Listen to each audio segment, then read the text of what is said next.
Questions for oral answer. Question number 1 in the name of the Honourable David Cunliffe. Thank you, Mr Speaker. To the Prime Minister, is he still committed to, quote, ensuring our schools are working for all students, close quote, and is he satisfied his government has done enough to ensure that every child has equal access to low-cost public education? Right Honourable Prime Minister. Mr Speaker, yes. Mr Speaker. Supplementary question, Honourable David Cunliffe. Mr Speaker, can he confirm that the amount sought by schools in so-called voluntary donations has increased by around 30% since he took office, and parents are facing increasing pressure to pay these donations at a time when the education budget has been cut in real terms in 4 out of his 6 budgets? Right Honourable Prime Minister. Mr Speaker, no, I can't confirm that. What I can confirm is that donations make up about 2% of the money that schools receive. I can confirm that an additional $600 million has been granted in OPS grants in the last 6 years. And Mr Speaker, I can confirm that if somebody says to a school, you'll get $100 a child, but by the way, the activity fee will still be applied, the parents will end up paying exactly the same as they are today. That's right. Mr Speaker. Order. Supplementary question.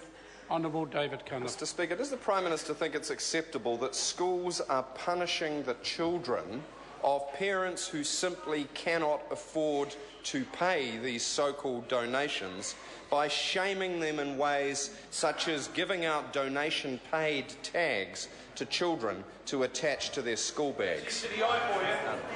Mr Speaker, right Honourable Prime Minister. Mr Speaker, no, I don't think it is right, actually, that parents should be belittled if they can't afford to pay a donation. But, Mr Speaker, I go back to the primary point.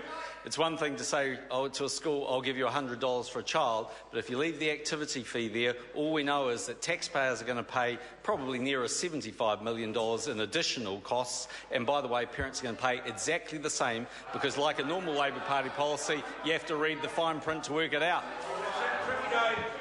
Given that answer, supplementary question, the Honourable David Cunliffe. Given that answer, Mr Speaker, does the Prime Minister have any proposals to limit either donations or activity fees? Right Honourable Prime Minister. Mr Speaker, that's for the schools to set what they believe is appropriate. And, Mr Speaker, it would continue to be under Labor because under Tricky Dave they'll still be paying their activity fee. Mr Speaker, if it's parliamentary to use that phrase, would Slippery John like to confirm why the education budget is 2.3% lower today than it was when he took office? And is that why school donations have increased by 30% over his watch? Right Honourable Prime Minister. Mr Speaker, I would have thought that the Leader of the Opposition would be better at counting because he's constantly having to count numbers in his own caucus. But $10.1 billion is more than... Mr Speaker.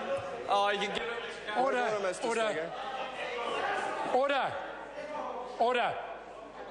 Order. This is a point of order, and it will be heard in silence. Mr Speaker, in the first place, the Prime Minister had not begun to address the question. In the second place, he has no responsibility for the Labor caucus, unlike his own Minister of Foreign Affairs. Order. I don't need assistance. No. Order. On this occasion, the Prime Minister did address the question by disputing the figures that the member had raised in his question. Further supplementary, Mr Speaker. Oh, how about you wait for the question? Order. How about you wait for the question? Order. No. Order. The Prime Minister. Order. Sorry. Order.